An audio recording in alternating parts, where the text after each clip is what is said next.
সকাল সকাল উঠেই মনে চায় গরম গরম ঝোল যে ভাই, আলু দিয়ে দেশি মুরগি, স্বাদে গন্ধে মন মজায়।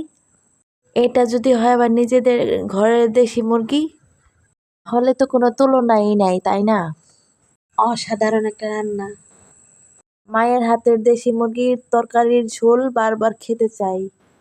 কতটা লোভনীয় যে ভাই। Hello everyone, this is me জান্নাত ফ্রম জান্নাতুলস ওয়ার্ল্ড। আসসালামু আলাইকুম অ্যান্ড আদাব। আমি আবারও আপনাদের মাঝে একটি নতুন ভিডিও নিয়ে হাজির হয়ে গেলাম। আজকে আমার আম্মু রান্না করছে দেশি মুরগির তরকারি, এই যে মাটির হাঁড়িতে। ফার্স্টেই তো আপনারা দেখে নিলেন, তেল দিয়ে দিল, পেঁয়াজ দিয়ে দিল, এখন বাকি মশলাগুলো দিয়ে দিচ্ছে। এখানে দিয়েছে হলো তেজপাতা, লং, তারপরে এলাচি, সাদা গোলমরিচ। আম্মু সবগুলো মশলা একবারে কষিয়ে নিচ্ছে। আর বাই দ্য ওয়ে, রান্না কি দেখাবো, এখানে তো রৌদ্রের আলোর কারণে কিছুই দেখা যাচ্ছে না। এটা হচ্ছে আমার একটা প্লাস পয়েন্ট যে আমার কোনো রিং লাইট ইউজ করতে হয় না। আমাদের নিজেদের খামারের দেশি মুরগি, আম্মু খুবই যত্ন করতো এদেরকে। আর দেশি মুরগি হচ্ছে সরিষা তেল দিয়ে রান্না করলে খুবই মজা হয়। আমাদের বাসায় বেশিরভাগ হচ্ছে সরিষা তেলই খাওয়া হয়, সয়াবিন তেলটা আমরা খুব কম খাই।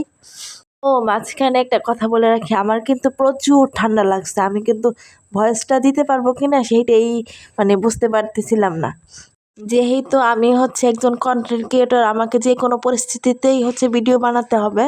আপনারা আমার ভয়েস শুনেই বুঝতে পারবেন যে আমার ভয়েসটা একটু বসে বসে গেছে।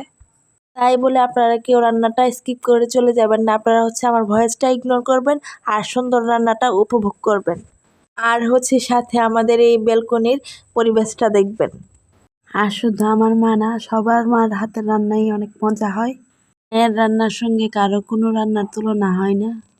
একটু গল্প করি দেশি মুরগি নিয়ে আপনাদের সঙ্গে। হ্যাঁ, আমার আরেকটা পেজ ছিল একই নামে। ওইটার মধ্যে আমাদের খামারের মুরগিগুলো দেখাইতাম বেশি, আর দেশি মুরগির ডিম দেখাইতাম বেশি, যার কারণে আমি সবার কাছে তাড়াতাড়ি জনপ্রিয়তা পেয়েছি। এখন তো এত মুরগি নাই, কিন্তু আগে অনেক মুরগি ছিল। তার জন্য আপনাদেরকে খামারটা দেখানো হয় না, নয়তো দেখাইতাম। তো আমার এই মুরগিগুলোকে এই পেজের ফলোয়ার বা আপুরা ভাইয়ারা যারাই হোক, তারা খুব পছন্দ করতো। সেই কারণে তারা হচ্ছে আমাকে ডিম জান্নাত বলে ডাকতো সবসময়। আমি এই নামটাকে খুব এনজয় করতাম। খুবই খুবই ভালো লাগতো আমার কাছে যখন এই নামে ডাকতো আমাকে। সো ওই পেজটা আমি আনফরচুনেটলি কোনো একটা কারণে ডিলিট করে দেই। এই কারণে আমি আমার কিছু কাছের মানুষকে হারিয়ে ফেলি। এখনো আছে, তারাও আমাকে খুবই ভালোবাসে। আপুরা আমাকে এখনো চিনে, মনে রেখেছে, তাদের সঙ্গে এখনো আমার কথা হয়। আমি তো হচ্ছে সবার ভিডিও দেখি, তো সবার ভিডিওতেই কমেন্ট করি। তো যারা যারা হচ্ছে আমাকে চিনে, দেখলে প্রোফাইল পিকচার দেখলে চিনে, তারা হচ্ছে আমাকে এসে আবার বন্ধু করে। আপনারা রান্নাটা দেখতে দেখতে আমার গল্পটা শুনে নিন। আশা করছি আপনাদের কাছে অনেক ভালো লাগবে। এই সময় অনেক আপুরা ছিল, ভাইয়ারা ছিল, তারা আমার আম্মুর রান্না খুবই পছন্দ করত। আর আমাকেও খুবই খুবই পছন্দ করত। সেই কারণে আমাকে খুব স্নেহ করত সবাই। আমিও তাদের সঙ্গে ওইভাবেই থাকতাম যেভাবে তারা আমাকে পছন্দ করে। এই সময় অনলাইন প্ল্যাটফর্মটাকে আমার একটা ভালো লাগার জায়গা তৈরি করে নিয়েছিলাম। এখনো তো দ্রুপ সেই রকম, এইটা আমার ভালো লাগার জায়গা। আমি সবাইকে নিয়ে অনেক অনেক ভালো আছি। ও আপনাদের সঙ্গে কথা বলতে বলতে হচ্ছে এখন আবার ট্রেন আসতেছে, সো ট্রেনের আওয়াজ শুনে নিন।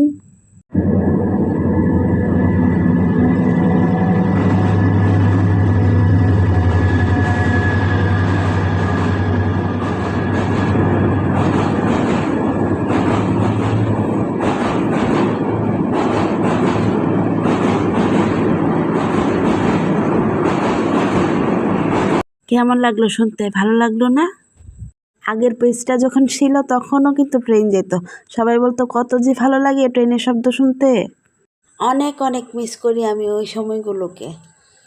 কি সুন্দর ধোয়া ওঠা তরকারি রান্না হচ্ছে দেখুন তো। আর তো এডিট করার সময় এখন আবার খেতে ইচ্ছে করতেছে।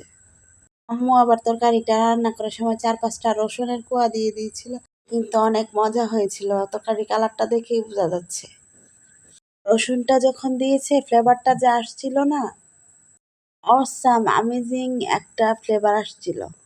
আপনাদের সঙ্গে গল্প করতে করতে হচ্ছে আমার আম্মুর রান্না প্রায় শেষ হয়ে যাচ্ছে।